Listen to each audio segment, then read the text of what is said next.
우리가 분석해 볼 자료는요, 한 청취자분께서 보내주셨는데 정말 흥미롭습니다. 네. 우리가 아는 나사렛 예수가요. 그냥 단순한 종교적 인물이 아닐 수 있다는 거예요. 그렇죠. 미래 사회의 청사진을 그린 뭐랄까 문명 디자이너였다, 이런 아주 도발적인 가설을 제시합니다. 맞습니다. 저자가 이 주장을 뒷받침하려고 직접 유럽이랑 그리스까지 갔다고 하죠. 일종의 역사 탐방을요. 그냥 이론만 제시한 게 아니군요. 네. 단순히 이랬을 것이다 추측하는 게 아니라 실제 역사적 사건들 속에서 그 근거를 찾으려고 한 시도인 셈이죠. 흩어진 조각들을 하나로 꿰려는 작업이랄까요? 네. 그래서 이번 시간에는 저자가 제시하는 그 역사적 사건들을 하나씩 따라가 보려고 합니다. 로마 제국 시대 유다인들의 이야기부터 시작해서요, 이 사건들이 어떻게 그 문명 디자이너 예수라는 가설과 연결되는지 한번 같이 살펴보겠습니다. 좋습니다. 자, 그럼 이 이야기부터 시작해 볼까요? 저자가 제일 먼저 주목하는 사건이 티베리우스 황제 시절 로마에서 벌어진 일이라고요. 네, 바로 그 지점이 이 분석의 출발점입니다. 저자는요, 로마 제국이랑 유대 사회 사이에 생긴 아주 작은 균열에서부터 이야기를 풀어가거든요. 작은 균열이요. 네, 그 균열이 어떻게 점점 커지고 증폭돼서 나중에 완전히 새로운 사상이 들어설 공간을 만들게 되는지 그 과정을 보여주려는 거죠. 알겠습니다. 그럼 그 첫 번째 단서, 티베리우스 황제 시절 로마로 한번 가보죠. 유대인 4,000명이 섬으로 쫓겨나는 사건이 있었다고요? 네, 서기 19년의 일입니다. 당시 로마에 살던 유대인들이 회당을 지으려고 모금을 하다가 좀 문제가 생겨요. 돈 문제였나요? 네. 내부에서 돈 문제로 다툼이 생겼고 이게 로마 당국 기회까지 들어가게 된 거죠. 잠깐만요. 근데 회당 하나 짓는 문제로 4,000명을요? 4,000명이나 사르데냐 섬으로 유배를 보냈다. 이게 당시 기준으로도 좀 흔한 일이었나요? 아주 좋은 질문입니다. 저자는 바로 그 점을 지적해요. 이게 단순한 처벌이 아니라는 거죠. 단순한 처벌이 아니면요? 로마가 유대인들을 향해 보낸 첫 번째 아주 강력한 경고로 해석합니다. 경고? 네, 당시 사르데냐는 밀 재배지이기도 했지만 해적과 싸워야 하는 아주 위험한 곳이었거든요. 우리 시스템 안에서 문제를 일으키면 이렇게 된다는 걸 일종의 본보기로 보여준 셈이죠. 이 사건 때문에 유대인들은 로마 제국 안에서 자신들의 입지가 얼마나 취약한지 처음으로 깨닫게 되었다고 분석합니다. 아하. 그러니까 제국의 심장부에서부터 유대 사회가 흔들리기 시작했다는 일종의 신호탄으로 보는 거군요. 바로 그겁니다. 그런데 이 갈등이 그 칼리굴라 황제 때는 정말 폭발 직전까지 갔다고요? 그렇습니다. 칼리굴라가 중병에 걸렸다가 회복한 뒤에요, 제국 전역에 자기 신상을 세우고 제사를 지내게 하는 그런 분위기가 만들어져요. 아, 자기를 신격화하는. 네. 그런데 얌니아라는 지역에서 유대인들이 이건 우상숭배다 하면서 이 제사를 방해합니다. 그러면서 유혈 사태까지 벌어지고요. 여기서부터 이제 걷잡을 수 없게 되는군요. 보복이 보복을 낳는 악순환이 시작된 거네요. 네, 알렉산드리아에서는 그리스인들이 유대인 상가를 막 약탈하고 회당에 황제 신상을 세워버립니다. 세상에. 이 소식을 들은 칼리굴라는 어디 한번 해보자는 식으로 아예 예루살렘 성전에 자기 신상을 세우라고 명령을 내려버리죠. 예루살렘 성전에요, 유대인들에게 성전은 세상의 중심이나 마찬가지잖아요. 거기에 로마 황제 신상이라니 상상만 해도 끔찍한데요? 그렇죠. 유대 사회는 말 그대로 종말론적인 공포에 휩싸입니다. 거짓 예언자까지 등장해서 멸망케 하는 가증한 것이 서지 못할 곳에 설 것이다. 이런 말을 퍼뜨리고요. 저자는 이 극심한 혼란이 나중에 새로운 메시지가 파고들 수 있는 일종의 진공 상태를 만들었다고 보는 거군요. 정확합니다. 성전이 더럽혀질지 모른다는 공포, 세상이 곧 멸망할 거라는 종말론, 기존의 권위와 질서가 완전히 무너지는 거죠. 저자는 바로 이 정신적 공황 상태가 아주 중요했다고 봅니다. 그게 나중에 바울 같은 인물이 등장할 수 있는 배경이 되었다는 거고요. 네, 바로 그 주장입니다. 와, 그런데 이 위기가 정말 영화처럼 해결됩니다. 서기 41년에 칼리굴라가 암살당하면서요. 네, 극적으로 해소되죠. 그리고 뒤를 이은 클라우디우스 황제 덕분에 헤롯 가문의 아그리빠가 유대의 왕으로 돌아옵니다. 이제 좀 안정을 찾나 싶었는데 그의 대관식에서 또 엄청난 사건이 터지네요. 정말 드라마틱한 장면이죠. 대관식에서 대제사장이 아그리빠에게 신명계 구절을 읽게 합니다. 신명계 구절이요. 네. 그런데 하필 그 구절 내용이 내 형제 아닌 타국인을 내 위에 세우지 말 것이며 라는 내용이었어요. 와, 이거 완전 함정 아닌가요? 계획된 공격이었던 거죠. 아니나 다를까 한 사제가 군중을 향해서 외칩니다. 이 사람은 이두메 출신 헤롯의 손자다. 이방인이라 왕이 될 수 없다. 라고요. 아, 아그리빠가 헤롯 가문, 그러니까 유다인들이 순수혈통으로 보지 않았던 이두메 출신이라는 약점을 파고든 거군요. 네, 바로 그게 발목을 잡은 겁니다. 분위기가 순식간에 싸늘해졌겠네요. 대관식의 주인공이 한순간에 왕의 자격이 없다고 공개적으로 망신을 당한 셈이니까요. 아그리빠가 너무 당황해서 눈물까지 흘렸다고 해요. 정말 절체절명의 순간이었는데 그때 바리새파의 최고 지도자 가말리엘이 나타나서 상황을 뒤집습니다. 가말리엘이요? 네, 그가 아그리빠의 손을 잡고 외치죠. 아그리빠, 당신은 우리의 형제요. 와, 그러자 다른 바리새파 사람들이 일제히 아그리빠 왕 만세를 외치면서 여론이 급반전됩니다. 와, 정말 영화 같은 반전이네요. 그럼 이 사건의 의미는 뭔가요? 저자는 이걸 어떻게 해석하죠?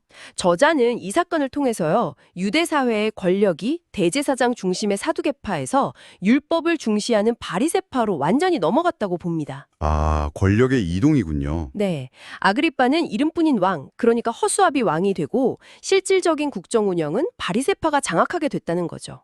즉, 예루살렘의 권력 지형도가 완전히 바뀐 겁니다. 이게 저자가 제시하는 세 번째 단서입니다. 아그리빠의 죽음에 대해서도 기존 기록과는 다른 주장을 하더군요. 사도행정에서는 신처럼 행세하다가 벌레에 먹혀 죽었다고 나오는데 네, 이 자료에서는 독살설을 제기하고 있죠. 서기 44년 클라우디우스 황제 생일 기념 연극을 보다가 독이 된 음료를 마시고 사망했다는 건데요. 권력 투쟁에서 밀려난 세력의 암살 가능성을 암시하는 거군요. 그렇죠. 중요한 건 아그리빠가 그렇게 허무하게 사라지고 유대는 다시 로마의 직접 통치 아래로 들어간다는 점입니다. 알겠습니다. 티베리우스 시절의 경고, 칼리굴라 시절의 혼란, 그리고 아그리빠 시절의 권력 이동까지 저자는 이런 일련의 사건들이 차곡차곡 쌓여서 무언가를 위한 무대가 만들어지고 있었다. 이렇게 보는 거군요. 아, 드디어 고린도와 바울 이야기가 나오는군요. 로마와 유대에 살던 유대인 약 2만 5천 명을 고린도로 이주시켰다는 대목이 나오는데 저자는 이걸 운하공사를 위한 일종의 강제 노역으로 보고 있는 거죠? 네, 국가주도 7호 사업에 동원했다는 분석입니다. 근데 여기서 중요한 건 고린도라는 공간의 특수성이에요. 공간의 특수성이요? 네, 로마, 유대, 각지에서 억지로 끌려온 사람들이 뒤섞여 있는 곳이잖아요. 고향과 단절되고 예루살렘 성전의 소식도 제대로 들을 수 없는 일종의 정보의 섬과 같은 곳이죠. 바로 그곳에 그 시기에 바울이 등장하는군요. 그렇습니다. 서기 45년에서 47년 사이 약 1년 반 동안 고린도에 머물면서 고린도 전서와 후서를 썼다고 알려져 있죠. 네, 그리고 저자는 바로 이 지점에서 가장 날카롭고 도발적인 주장을 펼칩니다. 네, 바울이 쓴 최후의 반찬 기록을 문제 삼는 거죠. 고린도전서 11장에 나오는 이것은 너희를 위하는 내 몸이니 나를 기념하라는 그 구절 말씀이시죠? 맞습니다. 저자는 바울이 예수와 만난 적도 없는데 어떻게 그 자리에 있었던 것처럼 그렇게 생생하게 쓸 수 있냐? 이건 한마디로 거짓말이다.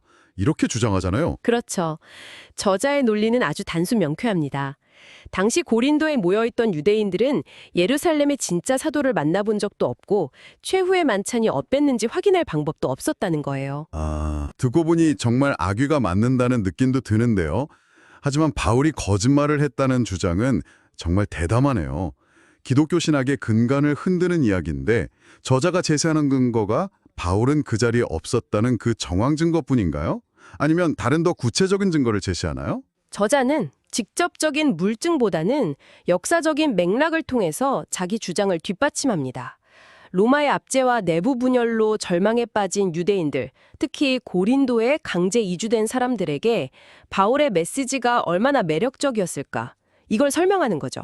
어떤 점에서 매력적이었다는 거죠? 율법을 지키지 못해도 믿기만 하면 구원받는다는 메시지요. 성전에도 갈 수 없고 율법을 제대로 지킬 수도 없는 상황에 놓인 그들에게는 그게 엄청난 위안이자 희망이었을 거라는 분석입니다.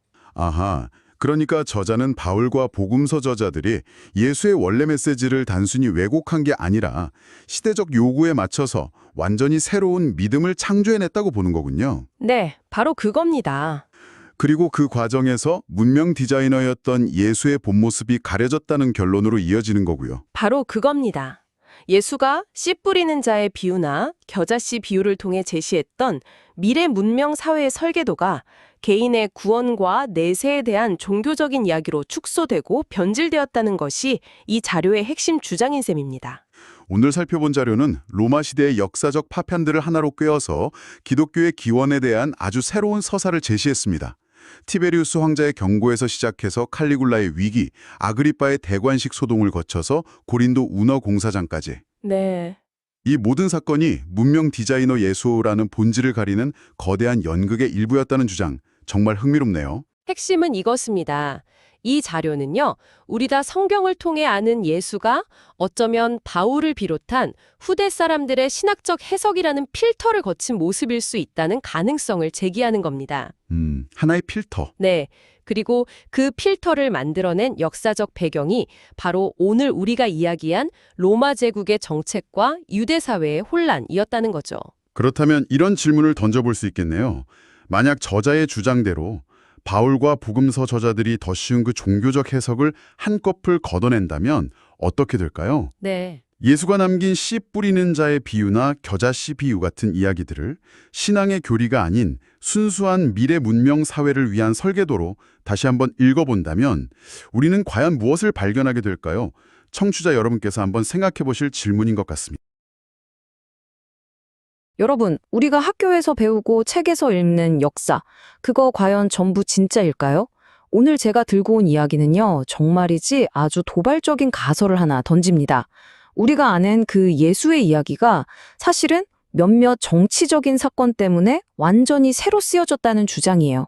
자, 지금부터 저랑 같이 한번 파헤쳐 보시죠. 이 자료에서 저자는 예수를 우리가 아는 그런 종교적 인물이 아니라 문명 설계자였다 이렇게 부르거든요. 문명 설계자라니 어때요? 좀 생소하게 들리시죠? 바로 이 주장에서부터 오늘 우리가 추적해볼 이야기가 시작됩니다. 그러니까 저자가 말하는 문명 설계자라는 건 그냥 미래를 예언하는 사람 이런 게 아니고요. 시대의 흐름을 정확히 읽고 자, 앞으로 사회는 이런 방향으로 가야 합니다 하고 구체적인 청사진을 제시하는 사람을 말하는 거예요. 단순히 좋은 말씀, 영적인 가르침 이런 차원을 넘어서 사회 시스템 자체를 바꾸려고 했다. 이런 얘기죠. 자, 그럼 여기서 제일 큰 질문이 생기죠. 사회를 바꾸려던 문명 설계자가 어떻게 갑자기 신앙의 대상이 된 걸까요? 저자는요, 이 엄청난 변화가 어떤 깊은 믿음의 결과가 아니라고 말해요. 그게 아니라 정말 의도치 않은 정치적인 사건 몇 개가 우연히 겹치면서 벌어진 일종의 역사적 사고였다고 주장하는 겁니다.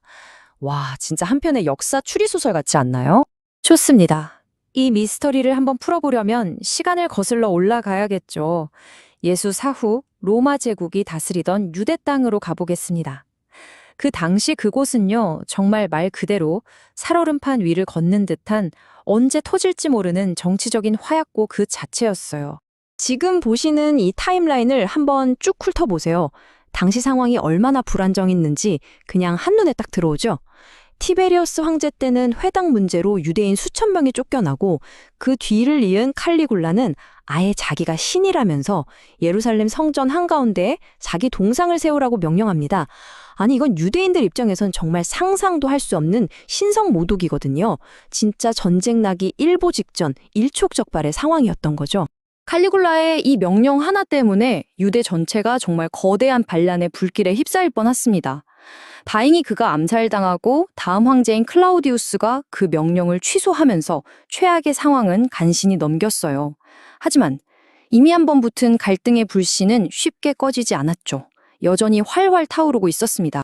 바로 이렇게 혼란스러운 시기에 저자는 역사의 흐름을 완전히 바꿔버린 단 하나의 결정적인 사건이 있었다고 딱 짚어냅니다. 그게 뭐였냐면요. 바로 새로 뽑힌 왕의 대관식에서 벌어진 일이었어요. 칼리굴라가 죽은 뒤에 유대의 새로운 왕으로 임명된 사람이 바로 아그리파 1세입니다. 아마 이 사람은 자기 인생에서 가장 화려한 대관식을 꿈꿨을 거예요. 하지만 그는 바로 그 자리에서 평생 잊지 못할 굴욕을 맛보고 또 자신의 운명을 송두리째 바꿀 사건과 마주하게 됩니다. 대관식의 가장 중요한 순간, 모두가 왕을 위한 축복을 기대하고 있었겠죠? 그런데 대제사장이 축복 대신에 율법 두루마리를 쫙 펼치더니 이 구절을 읽게 시키는 거예요. 내 형제가 아닌 이방인을 왕으로 세우지 말라. 와, 이건 뭐 그냥 대놓고 아그리파 왕을 저격한 거죠. 정면으로 공격한 겁니다. 왜냐하면 아그리파의 할아버지가 바로 그 유명한 헤롯 대왕인데 이 사람이 이두메 출신이거든요. 그러니까 순수 유대 혈통이 아니었던 거죠. 사제들이 바로 이 혈통을 걸고 넘어지면서 당신은 왕의 자격이 없다 하고 모든 사람이 보는 앞에서 공개적으로 망신을 준 거예요. 그러니 아그리파가 뭘 어쩌겠어요? 아무 말도 못하고 그 자리에서 그냥 눈물만 툭툭 흘렸다고 합니다. 왕의 권위가 그야말로 땅에 떨어지던 바로 그 순간, 정말 누구도 예상치 못한 인물이 갑자기 무대 위로 뛰어오릅니다. 바로 바리새파의 지도자였던 가말리엘이었어요. 그가 울고 있는 아그리파의 손을 딱 잡고 이렇게 외칩니다. 걱정 마시오, 아그리파. 당신은 우리의 형제입니다. 자, 여기서부터가 이 저자의 해석이 정말 기가 막힙니다. 이게 그냥 우연히 벌어진 해프닝이 아니라는 거예요. 이건 아주 치밀하게 계획된 정치 쿠데타였다는 겁니다. 보세요. 사제 계급이 왕을 무너뜨리려고 할 때 바리새파가 딱 나타나서 그를 구해줬죠. 그 대가로 실질적인 권력을 다 가져갔다는 거예요. 결국 아그리파는 허수아비 왕이 되고 유대의 모든 국정은 바리새파의 손아귀에 들어갔다라는 게 이 저자의 가설입니다. 이렇게 예루살렘의 권력 지도가 완전히 바뀌었습니다. 하지만 저자의 추리는 여기서 끝나지 않아요. 이제 이야기의 무대는 예루살렘에서 아주 멀리 떨어진 곳, 바로 그리스의 고린도라는 도시로 옮겨갑니다. 그 허수아비 왕이었던 아그리파, 결국 즉위한 지 딱 4년 만에 갑자기 죽습니다. 이 자료의 저자는 이걸 단순한 병사로 보지 않고 독살됐을 가능성이 높다고 주장해요. 어쨌든 중요한 건 그의 죽음으로 유대는 다시 왕이 없는 상태가 됐고 로마가 직접 파견한 총독이 다스리는 속주로 돌아갔다는 겁니다. 그리고 이게 또 다른 거대한 변화의 시작점이 되죠. 25,000. 이 숫자가 대체 뭘까요? 갑자기 웬 숫자냐고요?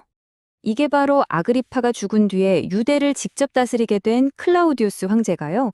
그리스 고린도에 엄청나게 큰 운하를 파겠다면서 로마에서 강제로 이주시킨 유대인의 숫자입니다. 무려 25,000명이나요. 자, 이제 흩어져 있던 퍼즐 조각들이 하나씩 맞춰지기 시작합니다. 이 저자가 주장하는 거대한 그림이 서서히 드러나는 거죠. 이 흐름을 보세요. 아그리파가 죽었죠. 그래서 클라우디우스 황제가 유대를 직접 다스리게 됐고요. 그 황제가 25,000명이나 되는 유대인을 고린도로 강제 이주시켰습니다. 그리고 여기서 이 가설의 가장 중요한 핵심 포인트가 나옵니다. 바로 이렇게 고린도에 모인 사람들은요, 고향 예루살렘에서 무슨 일이 있었는지, 예수가 어떤 사람이었는지 전혀 모르는 완전히 단절된 사람들이었다는 거예요. 그리고 바로 그곳에 바울이 도착한 겁니다. 이제 이 기나긴 역사 추리의 마지막 장에 도착했습니다. 예수에 대해 아무것도 모르는 사람들 앞에서 어떻게 완전히 새로운 이야기가 만들어질 수 있었는가? 바로 그 대목입니다. 저자의 주장은 아주 간단하고도 충격적입니다. 바울이 고린도에 와서 보니까 이건 정말 절호의 기회였던 거예요. 왜?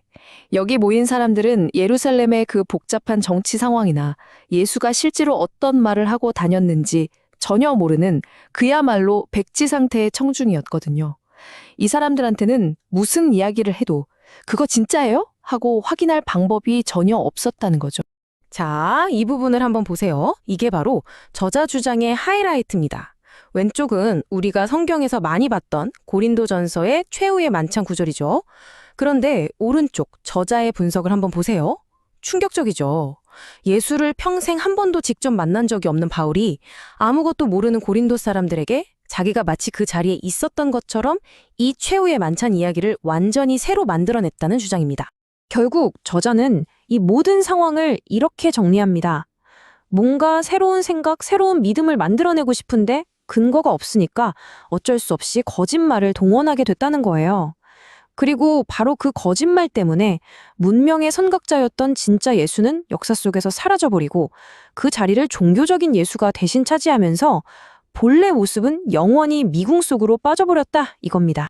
오늘 우리가 함께 따라가 본 이야기, 정말 파격적인 가설이죠. 한 왕이 겪은 굴욕, 어떤 황제가 벌인 거대한 토목공사, 이런 정치적인 사건들이 우연히 맞물리면서 인류 역사상 가장 위대한 믿음 중 하나가 만들어졌다는 주장. 여러분은 이 이야기에 대해 어떻게 생각하시나요? 어쩌면 역사는 승자에 의해서만 쓰이는 게 아니라 때로는 이런 거대한 우연에 의해 쓰이고 기억되는 건 아닐까요? 한 번쯤 깊이 생각해 볼 만한 질문을 던지면서 오늘 이야기는 여기서 마치겠습니다.